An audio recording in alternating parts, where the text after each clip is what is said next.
My name is Jake ADDELMAN. I am one of the engine drivers for the Ellen Road Steam Museum. I've been here basically all my life and I'll never ever leave this place. So, I've worked on lots of engines. This is my favourite, always will be. This is an example from 1920. The engine was built in 1892, but was modernised in 1920 to meet a higher power demand of ring spinning. We were a ring spinning mill. The mill is now demolished. There's a chemical work in this place now, but the steam plant, boiler, engine, chimney, everything was saved, and we demonstrate it and run it to the public on a monthly basis.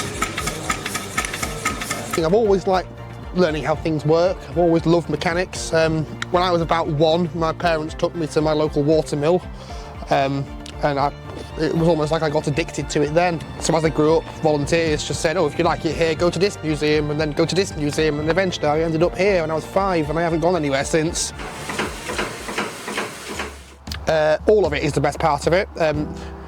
Everything keeps me interested in it because I'm mad, and I think you know, being a bit crazy helps in this world because, you know, let's be honest, no sane person is going to want to get up at 4 o'clock in the morning to do a load of heavy work and not get paid for it. So it's a labour of love, really, and it always will be. Ready?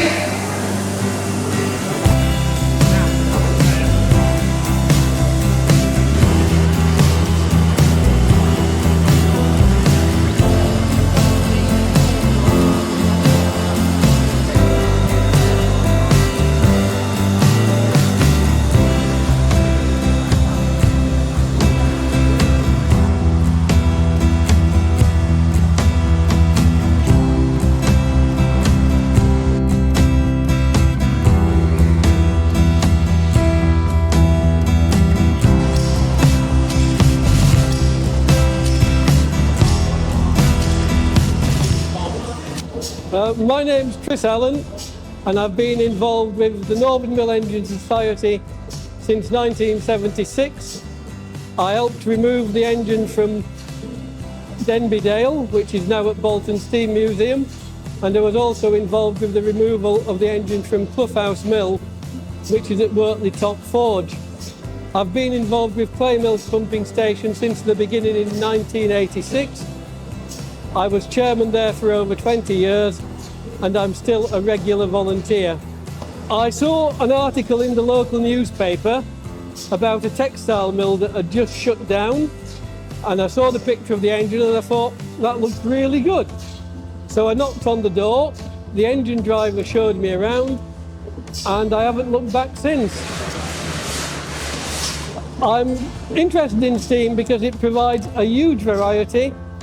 Every day is a school day, and I absolutely love sharing knowledge and information with the younger generation.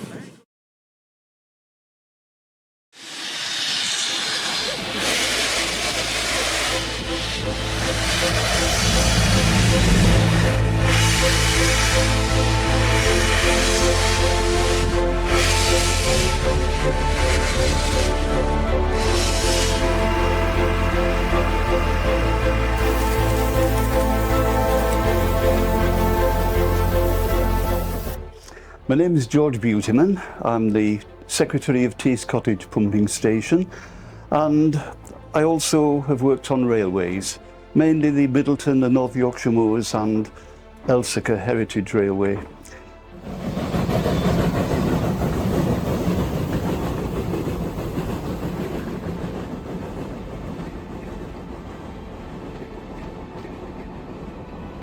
How did I get involved?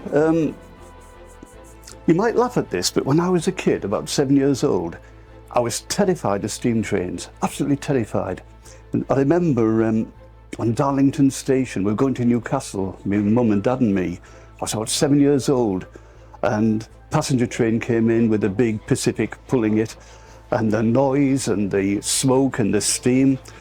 And if your mother hadn't had hold of me, I'd have been off. You know, it was as serious as that. So it wasn't a good start, but Having said I was scared of them, I was still fascinated by them. And when I got to about 9, 10 years old, 11, we used to go to Darlington Banktop Station, and sometimes we'd be on the footbridge, sometimes we'd be on platform 1, watching the trains coming in, and we'd take the numbers down and write them down on our Ian Allen ABC of locomotives, LNER region, of course. And my interest just grew.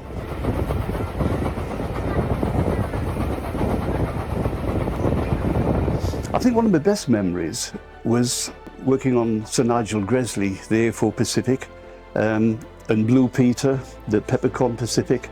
I thoroughly enjoyed that. And I think also the Santa specials. I just loved the Santa specials. Seeing all the kids enjoying themselves, seeing Santa giving the presents out, helping out sometimes, serving tea and sticky buns and mince pies and things on the train. Great deal of pleasure out of that. There's a camaraderie. You work in a team, you've got to work together to look after an engine. Secondly, driving a steam engine, firing a steam engine, it's not like driving a car. You never stop learning. And to drive a steam engine, you've got to know how it works.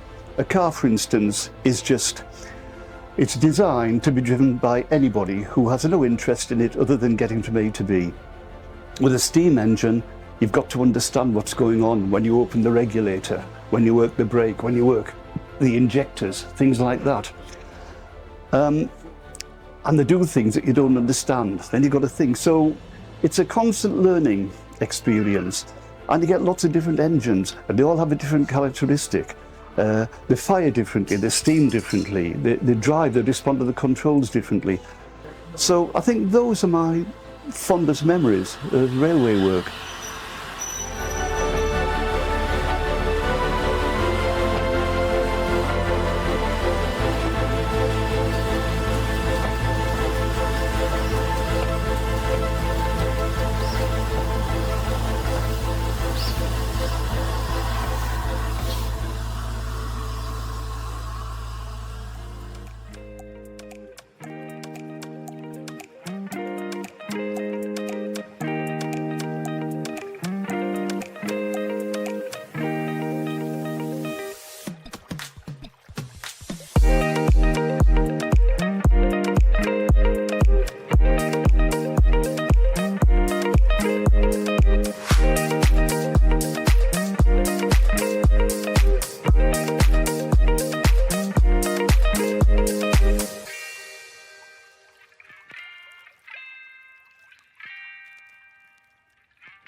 I'm Paul Kirkbride, and we're on the steam tug Karnes at Sandon Dock in Liverpool. Well, she's a 73-foot coal-fired steam tug built in 1912. She's of a type that they call a Thames Lightridge tug, really, designed for barge towing on the river. But her history is quite interesting. She went directly from the builders into Admiralty service as a Chatham Dockyard tug, and she became HM Tug Terrier between 1913 and 1948 when she came to the River Mersey. Well, it's a bit of a story, really. I mean, most of the guys here aren't really originally boat enthusiasts, they're more steam enthusiasts. I think we were all either traction engine or railway locomotive people. I got involved through the Liverpool Loco Group.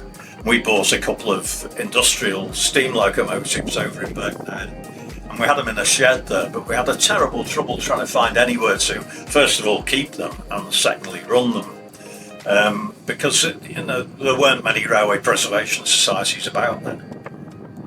So one of them, the group, had a bright idea of, why don't we get a steamship and then we can run it anywhere because the sea's more or less free once you're outside the docks. So it seemed like a good idea, and we came upon the Karnes, which was the very last coal-fired steamer on the Mersey. We're well into this now. We're in year 54 of preservation of the Karnes. I was one of the guys who bought her. when I was 19 years old in 1971. We feel a sort of dedication to the vessel really now, to keep her going at more or less all costs. So we plug away at it.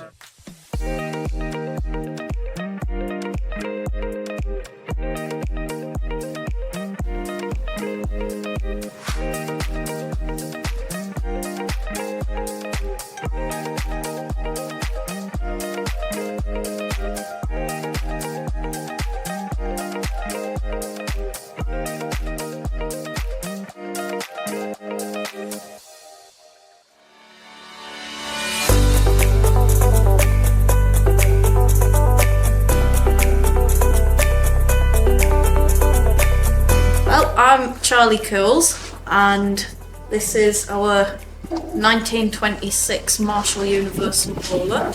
I'm Anthony COULLS, I'm Charlie's dad, and I help Charlie with the engine, but I also am Senior Curator at the National Railway Museum, fireman on the Tarleton Railway, and Vice Chairman of the Thorpe Light Railway, and a general all-round steam enthusiast.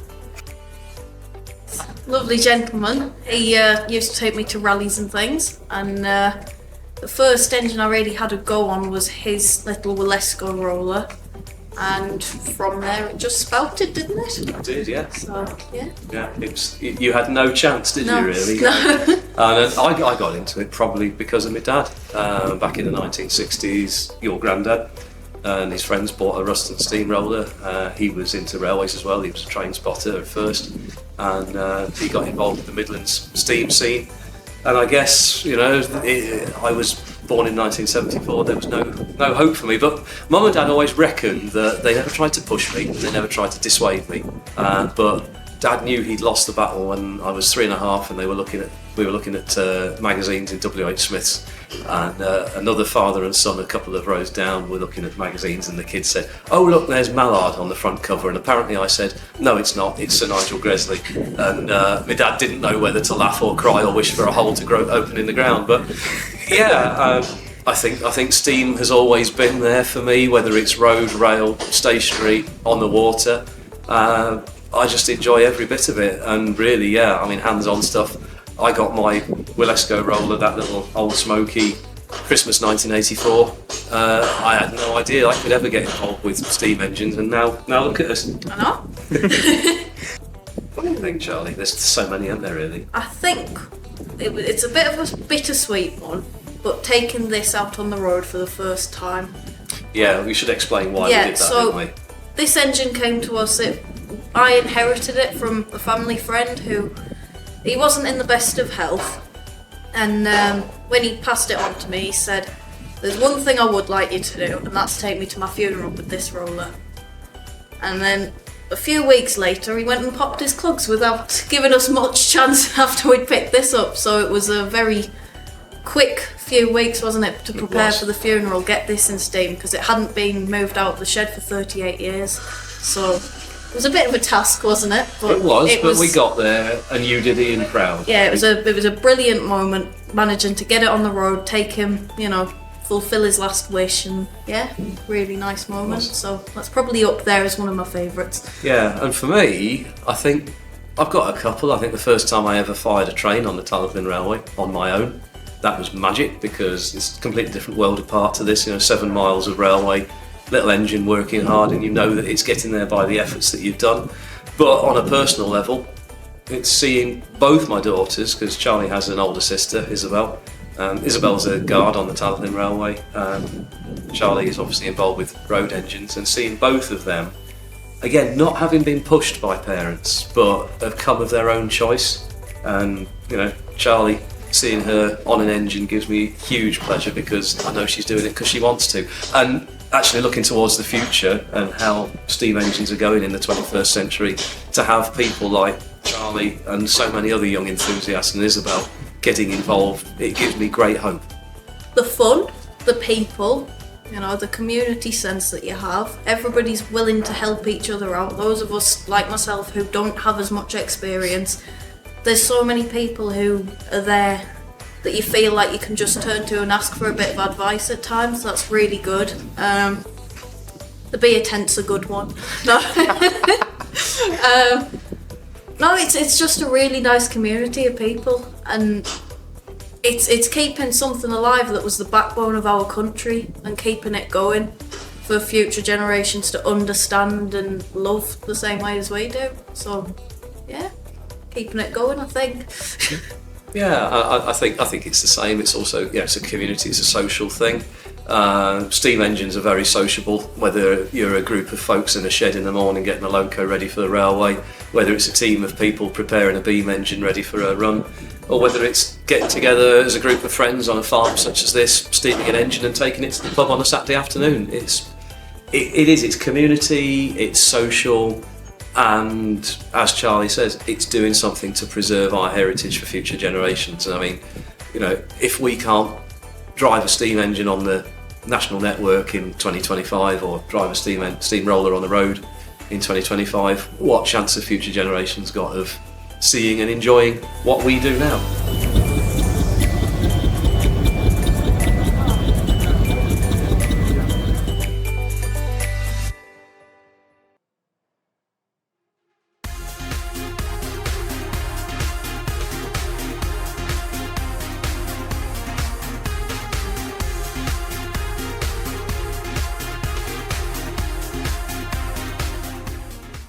My name's Jamie PURVIS. I'm involved heavily around the steam scene.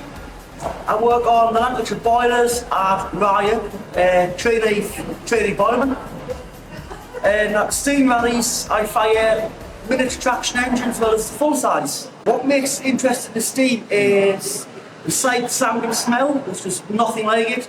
In no 2 days are the same. I got involved, it all started with an oily rag. I started off cleaning people's engines with an oily rag, and then that's how I made friends and got involved. My YouTube channel is Jamie's Steam Adventures. It's anything to do with agricultural machinery, traction engines, bit of farming, bit of classic cars, bit like that really. So if you could go and subscribe, it mean a lot to me.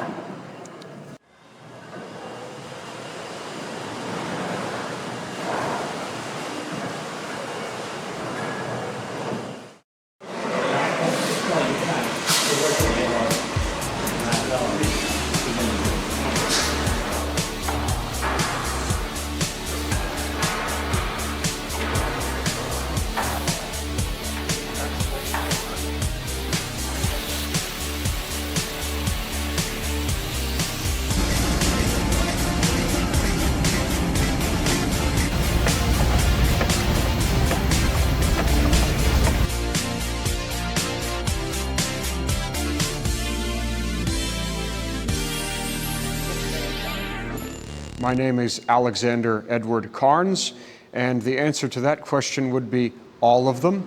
I am a stationary engineer in the state of Massachusetts. I run steam power plants for a living, and I am, unfortunately, the only person in the entire United States who orchestrated the steaming of waterworks engines in preservation, that being the inverted vertical compound coreless in Woburn, Massachusetts.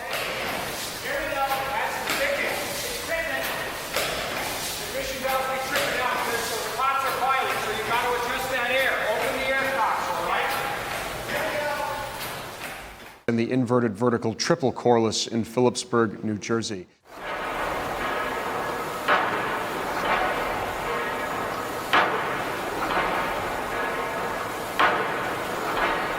But I go all over the world to work with steam. In some situations I am asked to do so. I've been to Vietnam to work on the mainline steam there. I was just in Brugg, Switzerland as a night shift and day shift fireman on mainline locomotives. I'm going to be doing that at the Furka Oberaltbahn also. I'm somewhat involved with Clay Mills Pumping Station, where I'm a life member. I've done a shift as fireman and engineer at Tees Cottage.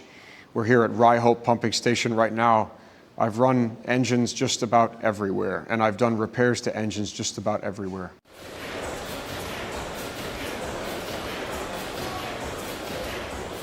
Steam engines and the adjacent technologies of their era are machines that cannot and will not lie to you.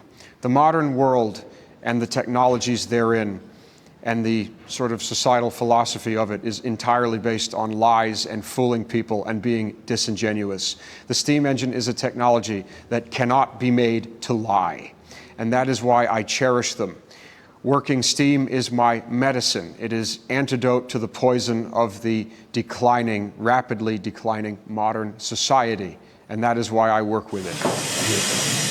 So, did this only format make things in sharper? The best part of working with steam by far is merging with the living machine, because you're working with fire and metal and water, which is first principles physical world, and the machines are first principles engineering. And when you are working the steam engine, when you're firing it, when you're running it or driving it, in the case of the locomotives, you experience a total ego death, and you merge with the machine and all the other people working the machine with you, if they're good and they understand what they're doing and they know what it's about. And that is a state that I seek to exist in all the time.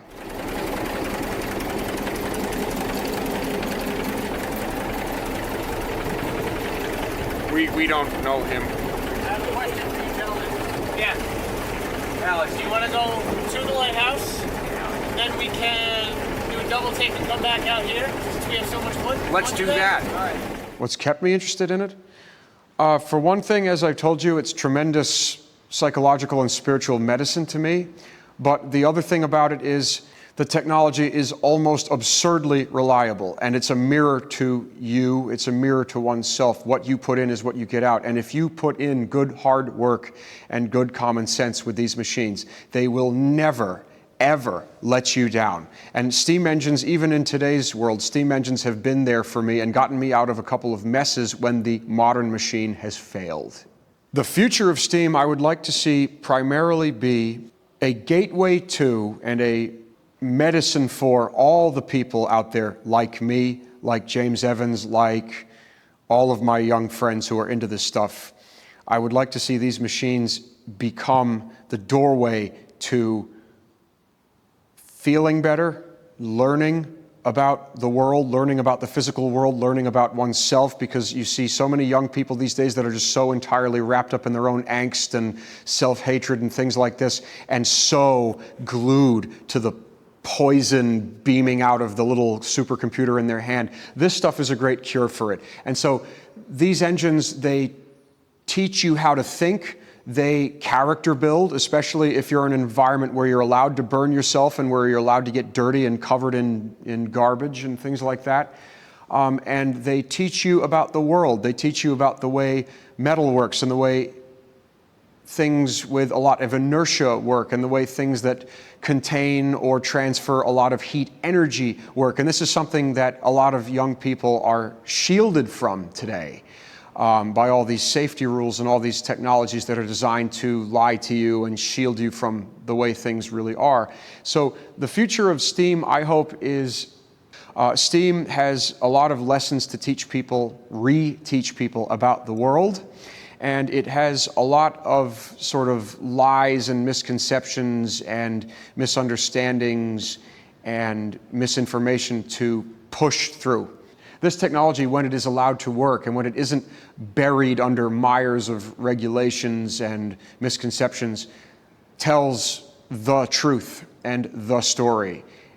When I go out and I see jet-driven flying machines just effortlessly lifting themselves into the air with hundreds of people on board, and I go and I ride on one and I'm sitting in a chair just like I'm sitting right here, but I'm 40,000 feet up in the air going 600 miles per hour, and someone an aisle over is upset because the Wi-Fi connection in the airplane is lost, and he's upset that his little pocket supercomputer won't connect to the globe-sized internet while he's riding on a flying machine. That don't square up, and that ain't right. And these things will explain to you how things really are, and that you and most of us in this modern world are living in these very highly curated artificial environs, and that we have very strange and warped perceptions of the world in the 21st century. This is how we get the reality check. That's why I do it. That's the future I want to see.